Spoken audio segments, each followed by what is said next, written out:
Welcome to episode 15, Holding On, Balancing Boundaries and Connection.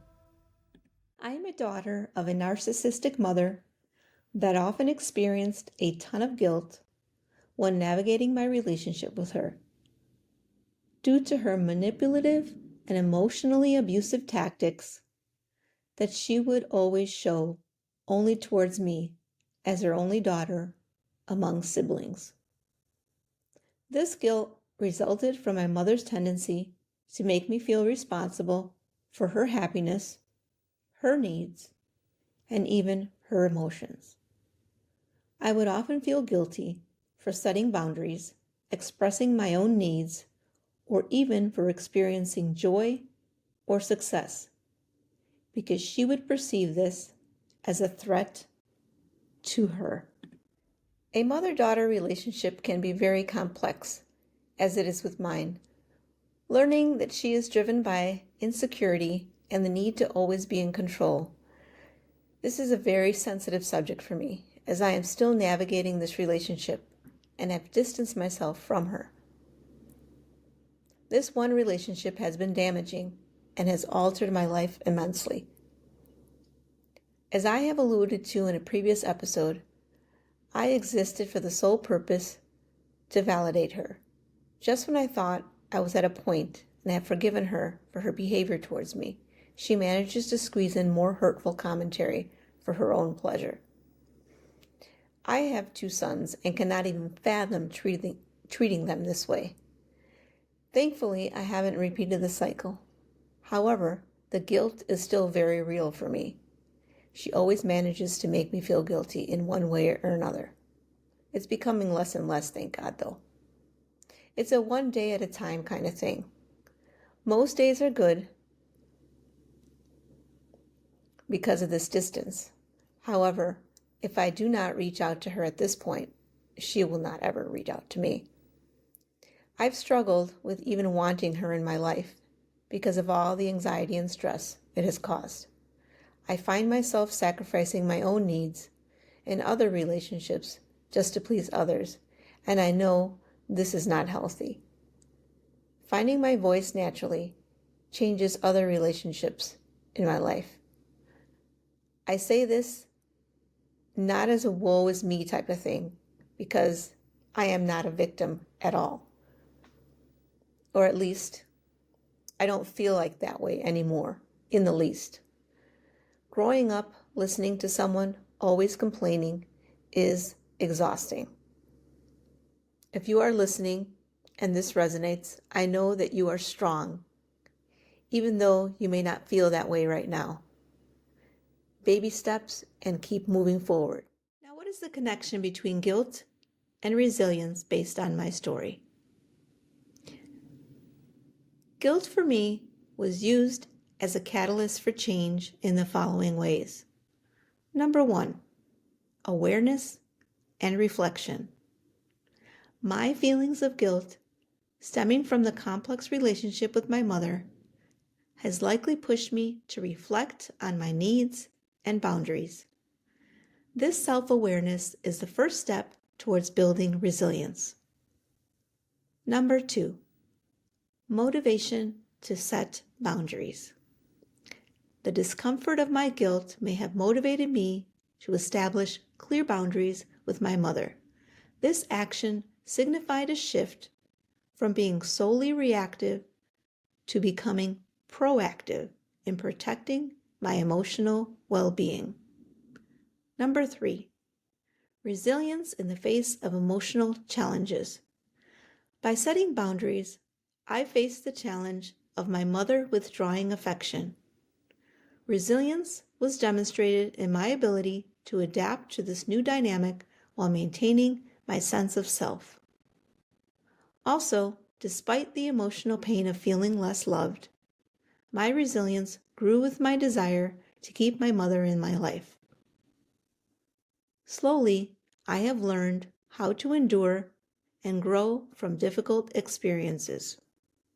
Number 4, transforming guilt into empowerment. I've learned to forgive myself for perceived shortcomings and understanding that my worth isn't defined by my mother's approval. This is an example of a resilient response to guilt. Each experience of guilt and the following emotions I experienced contributed to my personal growth. Over time, these experiences made me stronger and more resilient. Number 5, balancing connection and self-care.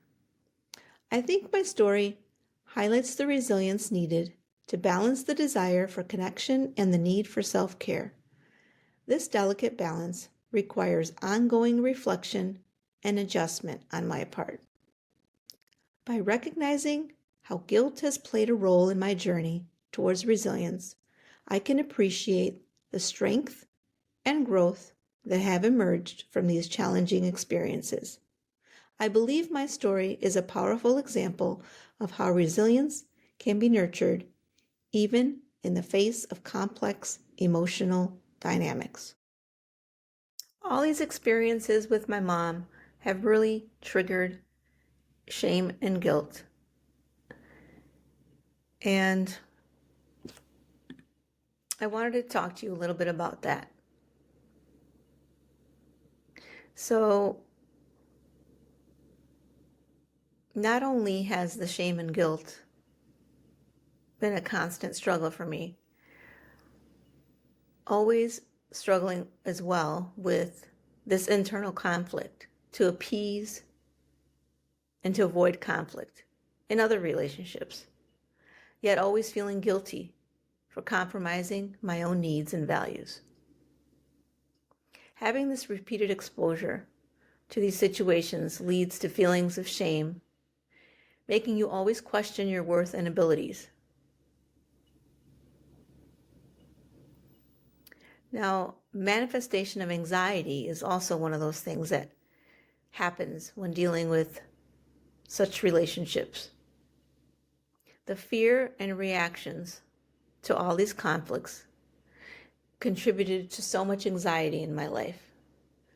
However, the great news is I have learned so many different mechanisms that have helped me with my anxiety, to avoid overthinking,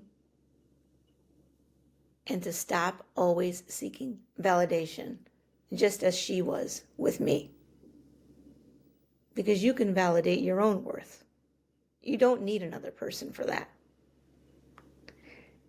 And it's a lot of learning, a lot of, quite naturally, for me, I listen to a ton of podcasts, and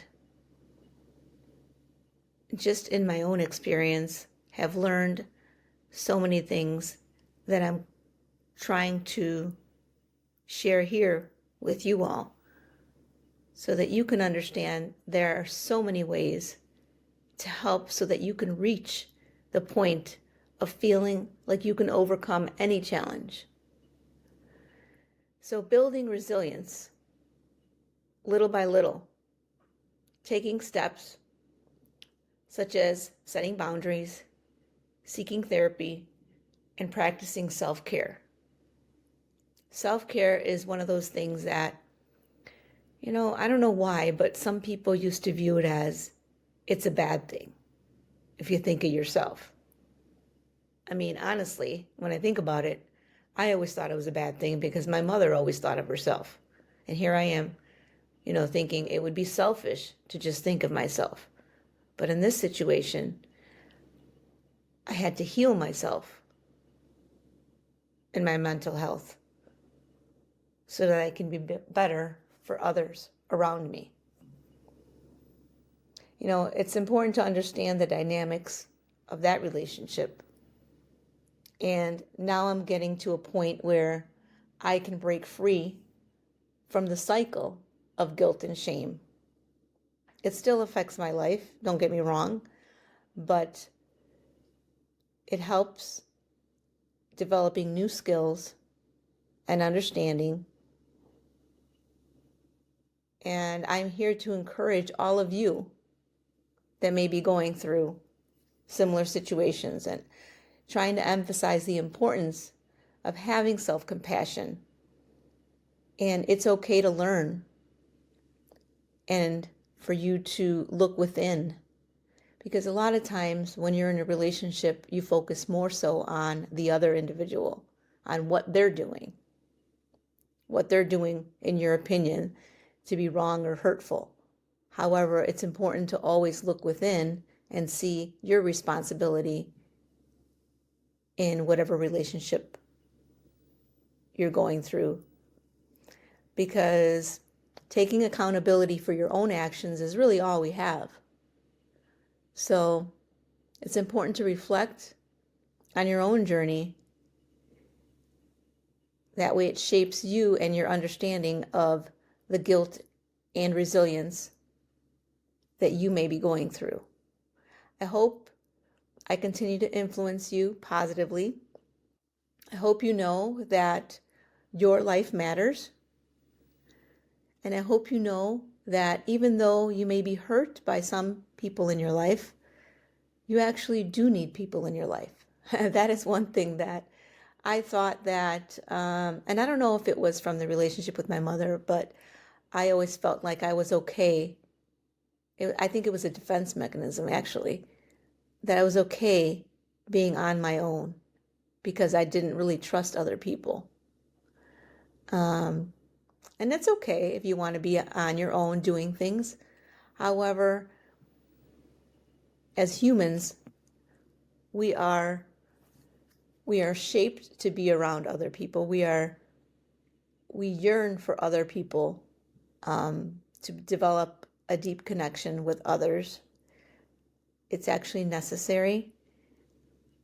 We cannot live in this world alone, as much as some of us might think so. And I was one of those people. I'm like, I don't need anybody. I can do this all on my own. But truthfully, you do learn a lot about yourself when you develop other relationships, whether it's friendships, romantic relationships, relationships with your kids. You learn and you grow. And I hope you continue to learn and grow always, and never give up, no matter what you're going through. Life is definitely has its twists and turns, its ups and downs. And I wouldn't actually have it any other way.